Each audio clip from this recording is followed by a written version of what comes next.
So Luke, oil coolers traditionally have been a little condenser at the front of the vehicle, but things have changed as vehicles have become a lot more modernised, and the traditional oil cooler has now become part of the oil filter housing itself. Now, they're still prone to issues, and typically what we've known in the past is a dreaded milkshake effect. Yeah, absolutely. As we know, back in the day, a milkshake symptom in a vehicle would have been a head gasket more often than not. But yeah, like you said, as vehicles evolved, we've now got the cooling element for the oil system usually bathing in coolant here. So what you see is when you have a failure in the cooling element of the oil cooler, mixes your oil and coolant, gives you the forbidden milkshake.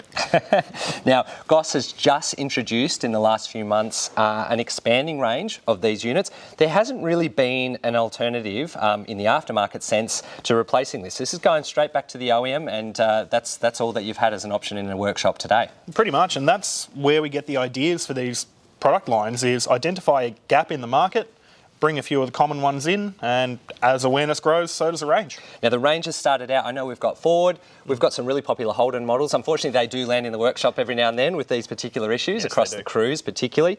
Mazda, and of course it is going to grow from that effect.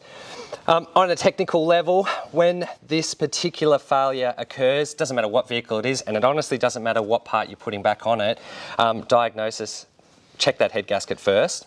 Absolutely. The contamination that these kind of issues cause in the cooling system leads you to do a full cooling system flush regardless. So it's always best to do a health check of all those critical components as well. Flush, pressure test, check your water pump thermostat for any consequential damage that's occurred. Absolutely. And this is what we try to do, get the right part on, get that customer happy and stop that car coming back again. Correct. Luke, really good to chat to you about these. And as the range expands, we'll keep customers across it, across our socials, our website and technical articles that go out the door. That's correct. Thanks, cool. Clint. Thanks, Luke.